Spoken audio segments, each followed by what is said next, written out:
soir. Isabelle Millet sur Europe 1. Et à 18h31 sur Europe 1, c'est l'heure de notre fait du jour.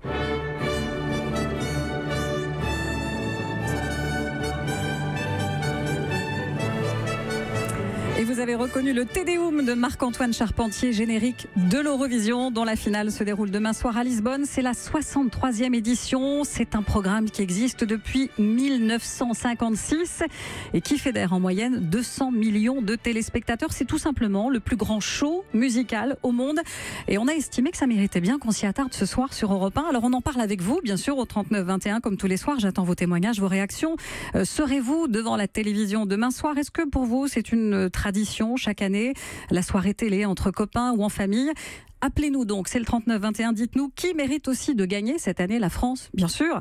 On en parle avec nos invités. Julien Lepers, qui a présenté pendant 5 ans l'Eurovision et qui est en ligne avec nous. Bonsoir Julien. Bonsoir Isabelle et bonsoir à tous. Également avec nous en direct Jean-Marc Richard, en direct de Lisbonne. Jean-Marc qui a écrit la saga Eurovision aux éditions Favre et qui lui présente l'Eurovision depuis 25 ans. C'est le doyen des présentateurs. Bonsoir. Bonsoir Isabelle, bonsoir Julien. Merci à tous les deux d'être en direct avec nous. Jean-Marc Richard, vous êtes une véritable encyclopédie de l'Eurovision, disons-le. Qu'est-ce qui fait d'abord, selon vous, le succès de cette émission ? Je pense que c'est sa durée d'abord, parce qu'il y a eu des périodes où beaucoup de gens la regardaient. Je pense aux périodes, par exemple, des années 70, voire même des années 80. Puis il y a eu un passage à vide. Il y a eu aussi la communauté gay, homosexuelle, qui a vraiment sauvé ce concours à un moment donné, en lui donnant ses lettres de noblesse. Et puis je pense qu'aujourd'hui, c'est ce qui réunit l'Europe. Je ne sais pas pour vous en France comment c'est, pour moi en Suisse, en tout cas pour nous en Suisse, qui sommes un peu moins européens que vous, c'est une façon de l'être. Donc je pense que pour beaucoup de pays, c'est une façon de l'être et de se réunir autour d'une idée européenne de paix, de rencontre, d'amour plutôt que de guerre. C'est très intéressant ce que vous dites. Et tout ça, ce succès, malgré une image aujourd'hui un peu kitsch, disons les choses telles qu'elles sont. Alors, je pense que Julien pourra en parler mieux que moi, mais parce que quand il commentait l'Eurovision, il était dans cette période où effectivement il y avait beaucoup de choses très très kitsch, mais aujourd'hui ça a un petit peu changé quand même. Regardez la chanson que vous proposez, vous, la France cette année, elle n'est pas kitsch du tout cette chanson. En plus, elle aborde un thème, une thématique qui est d'actualité. Je pense que ça a pas mal changé et c'est ce qui fait que tout à coup il y a un regain. Puis alors l'autre regain de ce concours, c'est évidemment tous les débats qu'il y a autour de la géopolitique de l'Eurovision et aussi la place et la présence des réseaux sociaux. Depuis que les réseaux sociaux sont très présents dans ce concours, ils ont donné un second souffle à cet événement. Alors on va y revenir, mais vous évoquiez cette année le duo Madame Monsieur qui représente la France, Émilie Satt et Jean-Carl Lucas avec leur titre Merci. Effectivement, c'est une chanson qui relate l'histoire à la fois tragique et miraculeuse d'une petite fille nigériane qui est née sur un bateau venant au secours des migrants en Méditerranée. Je vous propose qu'on en écoute un petit extrait.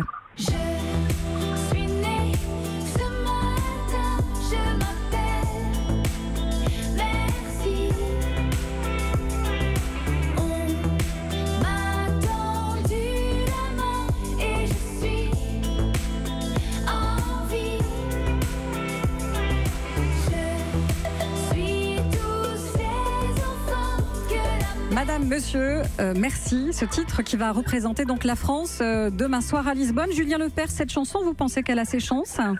Bien sûr qu'elle a ses chances. C'est une très très bonne idée qu'a la France là. Sur le thème des émigrés, on est dans l'air du temps, puis ils vont bénéficier d'une vitrine de je sais pas combien, Jean-Marc. C'est 250 millions, c'est 300 millions, c'est combien de téléspectateurs? 300 millions, je pense. 300 millions de téléspectateurs, c'est colossal. Ouais, très bonne idée. Et la France a des chances, moi je trouve. Vraiment, moi, je suis très content de cette chanson-là. Qu'est-ce que vous en pensez, Jean-Marc Richard, sachant que la Suisse n'est pas représentée malheureusement cette année? On est désolé pour vous. C'est la catastrophe, nous, la Suisse, on doit beaucoup se remettre en question. Moi, je pense que la France fait partie des 3 favoris, Chypre, Israël et la France. Oui, réellement. C'est bien, et c'est une très belle thématique. C'est bien aussi de mettre en avant des thèmes. On voit cette année, il y a aussi l'Italie avec une chanson sur la guerre, Israël avec le hashtag MeToo.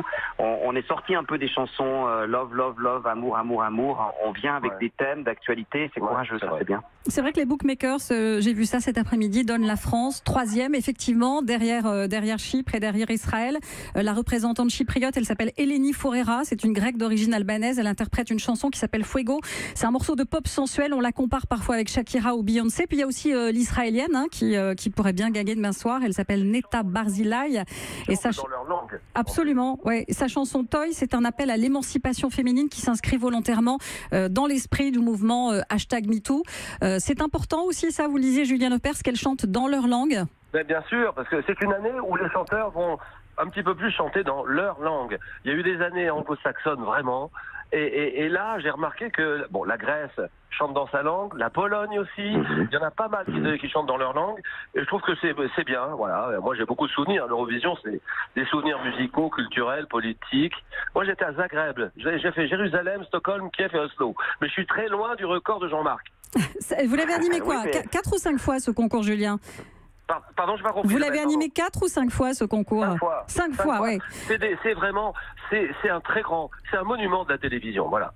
Puis sur le plan télévisuel, sur le plan technique, c'est remarquable comme retransmission. Et vous comprenez, vous aussi, que ça fascine les téléspectateurs?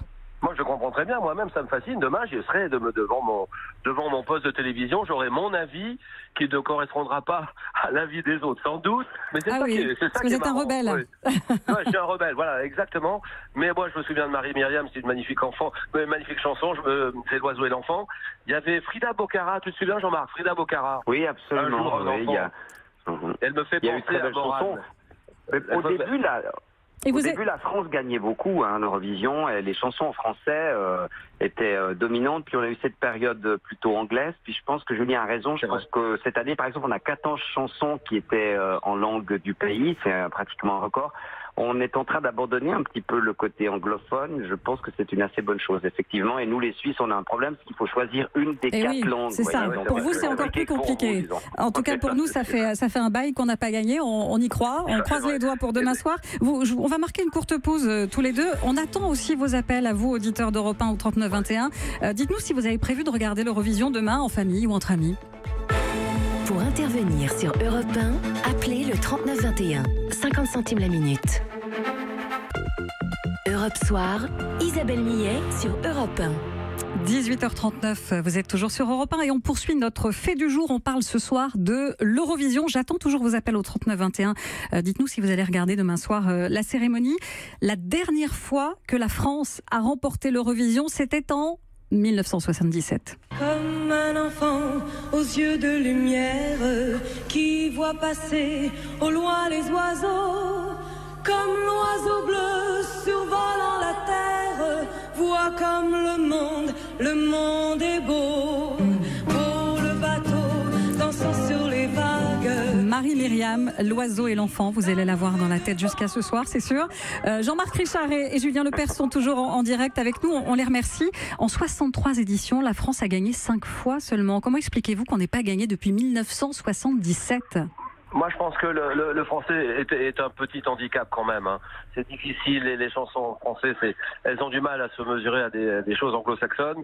Et en plus de ça, il y a l'écueil politique, surmonter les votes géopolitiques, les pays qui votent entre eux pour leurs voisins, tout ça. Ça devient compliqué pour la France. Mais bon, c'est ouvert. On croise les doigts pour cette année. Jean-Marc Richard, est-ce qu'il y a des secrets pour gagner? Est-ce qu'il faut faire une chanson nostalgique, par exemple? Est-ce qu'il y a des ingrédients pour faire une bonne chanson de l'Eurovision? Bon, remarquez qu'en 1991, la France a terminé à égalité avec la Suède et ça s'est joué au nombre de 8 points. Donc vous auriez pu, là, à ce moment-là, aussi gagner. Donc, et puis ces dernières années, le retour d'Amir, d'Alma, c'est quand même assez à souligner. Non, je pense qu'il n'y a pas un ingrédient. Je pense qu'à un moment donné, il faut tout. Et souvent, on se dit, oui, effectivement, Julien a raison, il y a des votes un peu communautaires. Mais c'est finalement toujours, ou presque toujours, la meilleure chanson qui passe. Donc c'est pour ça que la chance est du côté de la France ce soir. Moi, ce que je constate, c'est que c'est difficile pour la France, c'est difficile pour l'Espagne, c'est difficile pour la Suisse. Je vous dis pourquoi. Parce que au-delà des votes entre voisins, ce qui fait la différence, c'est les votes communautaires. C'est-à-dire prenons l'exemple de la Suisse. La Suisse, elle donne 12 points à la Serbie, à l'Albanie 10 points et au Portugal 8 points. C'est-à-dire toutes les communautés migrantes de la Suisse. C'est pas nos voisins, mais tous les Portugais en Suisse, tous les Albanais, tous les Serbes votent évidemment pour leurs chansons parce qu'ils peuvent voter pour leurs chansons, alors que les Français peuvent pas voter pour la France, les Suisses peuvent pas voter pour la Suisse. Et il y a moins de Français dans le monde que d'autres migrations, d'autres immigrations. Donc c'est ça que mais moi avec une très bonne chanson. Et cette année par exemple Chypre, c'est un bon exemple. Chypre et la France, c'est 2 très bons exemples. Chypre, il n'y a pas beaucoup de Chypriotes dans le monde, disons, mais du coup, ce sont des chansons qui peuvent gagner. Donc voilà, ça fait la différence. Et je pense qu'il faut se dire ça. Il faut dire qu'à un moment donné, il n'y a pas parce que chaque année, vous voyez, la chanson de Salvador Sobral l'année dernière, qui aurait pu imaginer qu'une chanson jazz gagne? C'est pas dans l'esprit de l'Eurovision. Donc on peut imaginer que c'est vraiment la meilleure qui peut passer. Oui, tout est possible, c'est pour ça que c'est très ouvert. Tout est possible. Julien Lepers, avec Pour le plaisir que vous avez composé pour Herbert Léonard, vous auriez pu remporter l'Eurovision? J'avais fait une chanson pour l'Eurovision qui était typique formatée Eurovision. Et finalement, elle n'a pas été sélectionnée. Je l'aimais beaucoup, cette chanson-là. Ouais, je pense que c'est possible. Ce qu'a fait Jean-Paul Carat, L'Oiseau et l'Enfant, le compositeur de Marie-Myriam, c'est extraordinaire. C'est une réussite totale. Quelle belle chanson. Tout est beau là-dedans. Et donc, moi, j'ai eu des coups de cœur musicaux très importants dans l'Eurovision. Et j'ai eu un coup de cœur, je ne sais pas si tu te souviens de ça, Jean-Marc, à Kiev, en Ukraine. C'est mon plus beau souvenir d'Eurovision. À Kiev, en Ukraine, on était dans nos petites cabines de commentateurs et à un moment, à la fin du concours, il y a le président de la République d'Ukraine qui arrive pour remettre son prix à la chanteuse de la chanson gagnante. Tous les commentateurs se sont levés, toute la salle s'est levée. Il y a eu un moment extraordinaire. Tu te souviens de ça, Jean-Marc, ou pas?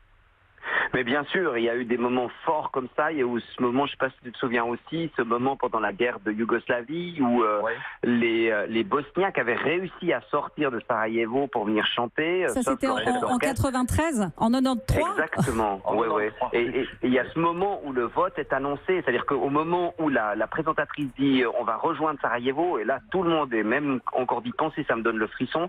À ce moment-là, la connexion avec Sarajevo, c'était par téléphone. Il n'y avait pas encore l'image sur les votes, mais c'était par téléphone, et à ce moment-là, on entend Sarajevo et on entend le présentateur qui donne les points pour la Yougoslavie, enfin pour la Bosnie à ce moment-là.